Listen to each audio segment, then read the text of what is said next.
feeling good. Excited. Got a big opportunity this week. So I know I'm not the only one that is excited about the opportunity we have in front of us to, go to a big time, environment and play ball. So, it's good that we had a good week off, got a lot better, and guys are just ready to get back out there. I meant physically. How's your body? Oh, I'm good. Good. Yeah. What kind of stands out to you the most about this Michigan defense? Probably their D-line. Their D-line's are big, physical, really good athletes. So, got a challenge, up front to be able to run the ball. And, I know our guys are going to take that challenge head on and really attack it every single day. So. You haven't had the knee brace on all season, have you? Yeah, all the quarterbacks have been wearing it all year. Okay. So. During practice? During practice, just You're practice. going to have to wear it during game? No. What's kind of the biggest thing, kind of having an extra week after that Maryland loss? Kind of what's the biggest thing you took away from that? I don't think the time off really changes the message, but it's just that we got to get better. Whether it's myself, the guys up front, the guys on the outside, just being able to all work together and just produce more yards, more explosives, whatever it is. And I know that we've been working really hard at it these last week or so leading up to this point, and we're excited to see what we put on tape come Saturday.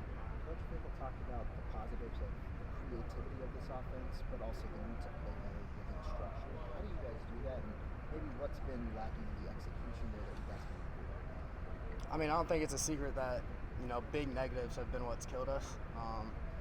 Whether we get a drive rolling and we have a penalty or whatever it is that sets us back. There seems to be like one play that kind of stalls the drive. So just being able to get rid of that negative play, just keep compounding good plays on top of each other and put drives together and end up in the end zone. Speaking of those negative plays, it feels like sacks have been in some of the games. What is kind of going on in some of those plays? Is it more so what you're seeing downfield isn't there, or how do you kind of combat that as a whole? Yeah, I think there's a mixture to it. It's a team sport for a reason. Everyone has their 1/11th, and at the end of the day, we just all have to do it, just that much better to get rid of those sacks. And I think a lot of it does fall on the quarterback, does fall on the O-line, does fall on the receivers too. It does, it's a team sport. So we all have to be able to take our coaching and just adapt and adjust and get better. Really just, we know that we have a big task coming on Saturday, so just being able to focus on that and, trying to eliminate that from the game Saturday. Along those lines, any kind of adaptations that you've made to kind of cut down on those sacks? I think a big thing is just, maybe changing up what we do pre-snap a little bit, trying to simplify some things. We know what we're going to see. We just got to be able to go translate it from the film room to the field and from practice to the game.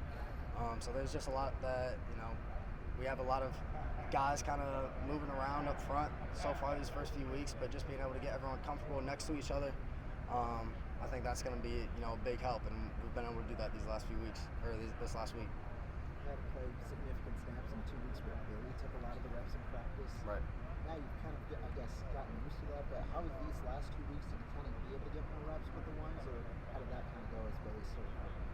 Yeah, during the bye week, it was kind of, trying to get everyone healthy, so doing the best to get everyone's legs back, but also, being intentional with our work. So just being able to go out there and execute whatever days we did practice. I honestly forget. But, just being able to go out there, every day that we were out there, except for Friday, I think it was. So just being able to, get those reps together. Like I said, just being able to gel together, not playing as, different units, but playing as one team and one offense. So just being able to have that kind of maturity about ourselves to go about our business, however many reps we do get during the week. Were you able to take your mind off football with the bye week? Did you have to do anything maybe outside of the field? No, I didn't want to be honest. Got a bad taste in my mouth from last time I was out on the field, so really just excited to get back out there and play ball. The bye week's kind of sometimes affording some different guys some opportunities, with older guys maybe getting a little bit of a break there. Kind of any younger guys that I realize as I'm asking, you in your second year, but any of kind of the other younger guys who stood out to you during the bye week? I think honestly, like the way we attacked it, or the way we practiced all week, like we did put those young guys into uncomfortable situations a little bit. So yeah, there were a few guys that really took it on the chin and was able to kind of step up a little bit, and it was exciting to see, just because some of those younger guys, they're running scouts, so they don't really get the reps during the season to like prove that they know what they're doing, that they can execute. And then at the end of the day, we would have 3-on-3 scrimmages, and I think my favorite part of that was watching Harry Bortolotti run the ball. There was one play where he broke free a little bit, and he was looking around to find the nearest guy to just go try and run him over. I love that about Harry, and that was probably the highlight of the week in my eyes for the threes scrimmage. When you had some time in the bye week to sort of self-scout, were there things about your own game you identified that you want to focus on moving forward? Yeah, absolutely. Just especially once we get down, just not pressing. I think there's times, especially last week or versus Maryland, where it was getting late, and I try to be Superman and just got to be able to take what the defense gives me, and I think that's the biggest thing that I need to improve on moving forward, and it's been my focus the last few days. And when you've got different centers throughout the last couple of weeks in front of you, obviously shotgun snaps, it's not a literal exchange, but do you notice a difference on most snaps, obviously the ones that are inaccurate you notice, but on a regular snap-to-snap basis, do you notice a difference in the snapping from your different centers? Yeah, I'd say there's a difference, but I don't think that, they're at Wisconsin for a reason. They know how to play O-line, they know how to snap the ball, so it's not like any of them are bad per se. But yeah, there's definitely a difference between some of them, but I don't think that the snap itself is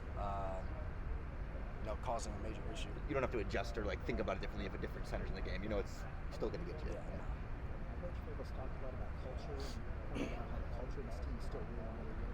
How do you maybe translate that to on the field in some ways and get some of those wins that you guys want? Yeah, I just think that the guys trust each other. The guys have a lot of camaraderie. So just being able to lean into each other, come game time when it does get tough, it does get a little hard. Just being able to lean on each other and know that it's going to be all right. We just gotta keep giving body blow after body blow, and that's the focus come Saturday. And I know that we're all looking forward to it. Offensively, also slow starts. It seemed like was the theme for the first few games. Was there anything that you guys talked about in the bye week that maybe you could identify was maybe an issue with some of those slow starts? Yeah, I just think being able to come out hot, like I've said before, just being able to translate what we see in the film room and on practice into what we're seeing in the game. We do a good job of scouting our opponents, so just being able to translate what we see Tuesday, Wednesday, Thursday, Friday into what we do Saturday. Are you getting the majority of the reps this week so far? Yeah. With the ones? Yeah. Is Billy getting any time at all? Billy is, he's practicing still, and he's feeling good. I talked to him earlier, honestly, about it, about what he's feeling and what he's doing, and he's feeling good, and he's excited to for whatever the journey takes. But I know he's willing to do what's best for the team at the end of the day. That's just the type of guy that he is, the type of leader that he is. So. What do you think about Hunter in that one drive that he got? How do you think he played? Thought he played well. He was able to take what the defense gave him. Made a good play on the touchdown throw. He had a really good drive and good week last week. So he's been doing good.